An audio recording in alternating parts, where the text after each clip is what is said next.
Bonjour à tous et à toutes, bienvenue sur ma chaîne. J'espère que vous allez tous et toutes très bien.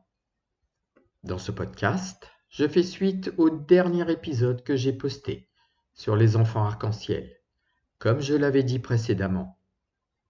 Nous allons donc parler aujourd'hui des enfants indigos, les dates et les raisons précises de leur venue sur Terre, ainsi que le message qu'ils sont venus nous apporter. Je vous demanderai tout d'abord de bien vouloir m'aider à faire évoluer cette chaîne en vous abonnant et en partageant, ainsi qu'en mettant des pouces vers le haut, ce qui permettra à cette chaîne d'être davantage référencée par YouTube. Merci d'avance de votre participation. Les enfants indigos, messagers et sentinelles de la Nouvelle Terre, apparus dans les années 1970, une génération d'enfants dotés de capacités psychiques, d'une sensibilité accrue et d'une mission de transformation mondiale. Les enfants indigos se sont incarnés durant une période bien précise, de 1970 jusqu'en 1980.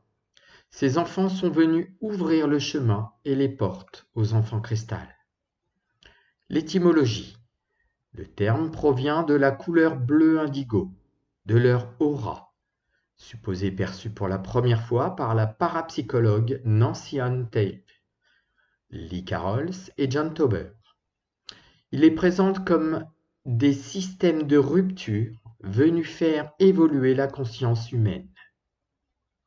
Voici leurs caractéristiques principales. Rébellion face à l'autorité. Ils rejettent les règles qu'ils jugent injustes ou arbitraires. Une intuition et une hypersensibilité. Ils possèdent une empathie profonde et des capacités intuitives voire paranormales. Sentiment d'étrangeté. Ils se sentent souvent vieux dans un corps de jeunes et en décalage avec leur père, c'est-à-dire qu'ils se sentent en retrait ou désynchronisés par rapport aux individus de leur même groupe social, de leur tranche d'âge ou de leur milieu professionnel. Ils ont une créativité élevée, ils privilégient la pensée non conventionnelle et les arts. De nombreux traits sont attribués aux enfants indigos.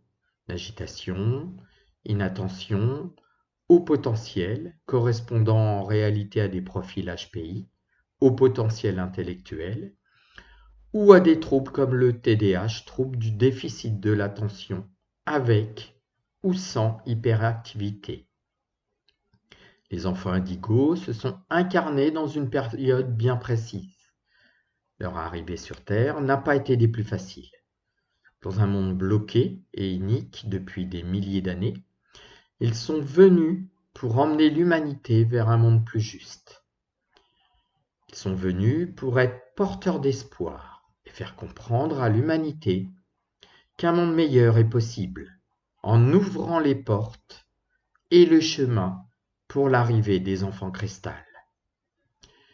Les enfants indigos ont permis de remettre en question les systèmes rigides.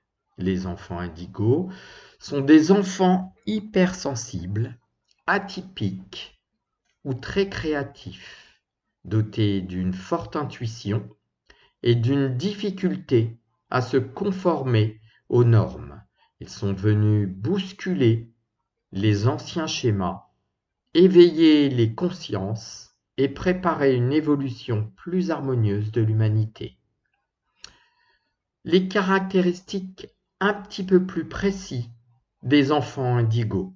Ils ont une forte sensibilité émotionnelle, un grand sentiment de justice, une créativité importante, une intuition développée, l'impression d'être différent des autres, difficulté avec l'autorité ou les règles jugées injustes, besoin d'autonomie, une empathie marquée, l'intérêt spirituel précoce, les ennuis rapides dans les systèmes scolaires classiques, les enfants créatifs ou hypersensibles, au potentiel intellectuel haut potentiel émotionnel, des traits de personnalité normaux, ou parfois des troubles du neurodéveloppement comme le TDAH.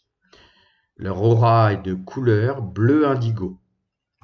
Alors, la couleur indigo, cette couleur, est associée au 6e chakra, le 3e œil, qui régit l'intuition, la clairvoyance et la sagesse spirituelle. Les enfants indigos ne sont pas perçus comme des enfants souffrant de troubles, mais comme des âmes pionnières venues éveiller la conscience humaine. Voici les fondements spirituels majeurs des enfants indigos. La nature de leur aura et leur taux vibratoire. Leur fréquence vibratoire élevée. Ces enfants vibrent à une fréquence plus haute, ce qui les rend imperméables aux basses énergies, comme la peur ou la manipulation. Leur mission spirituelle sur Terre, c'est de briser les systèmes.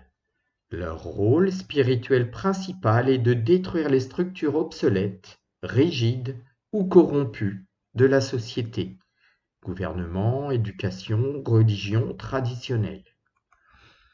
Ils sont venus préparer l'ère du Verseau. Ils sont venus comme la première vague d'âmes venue installer une nouvelle ère de paix, d'authenticité et de reconnexion spirituelle globale. Leurs facultés multidimensionnelles sont des détecteurs de mensonges humains sur le plan vibratoire.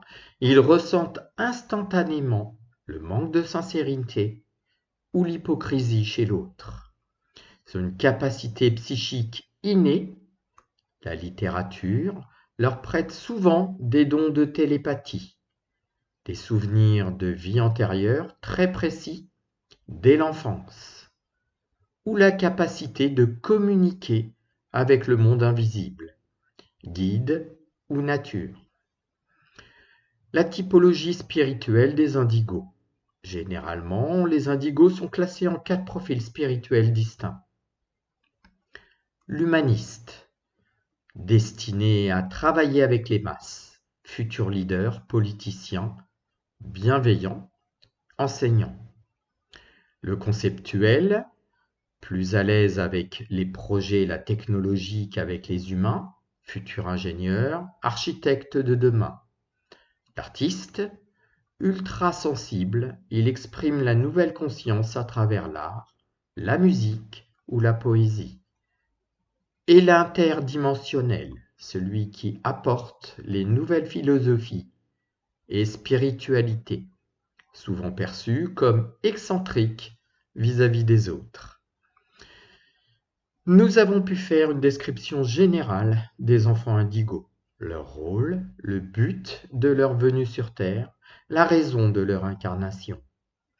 Peut-être certains ou certaines d'entre vous se reconnaîtront au travers de ces différentes descriptions. Il ne suffit pas de se reconnaître au travers de tout ce que j'ai pu citer auparavant, mais parfois des indications majeures vous permettent de vous cibler. N'hésitez pas à m'en faire part dans les commentaires. Si vous souhaitez me joindre, je vous laisserai mes coordonnées en description de ce podcast. Je réalise des séances de soins énergétiques liées à des problèmes physiques ou en lien avec des problèmes énergétiques. Je peux également vous aider à retrouver un meilleur sommeil, vous accompagner, vous écouter. Je réalise aussi des nettoyages énergétiques de lieux également. Je suis aussi coupeur de feu. Si vous avez des questions, comme je vous l'ai dit précédemment, vous pouvez m'écrire sur mon adresse email ou me contacter par téléphone. Les commentaires sont là aussi pour échanger en rapport avec le podcast. On se retrouve donc dans un prochain podcast qui portera sur les enfants cristal. Prenez bien soin de vous et je vous dis à bientôt.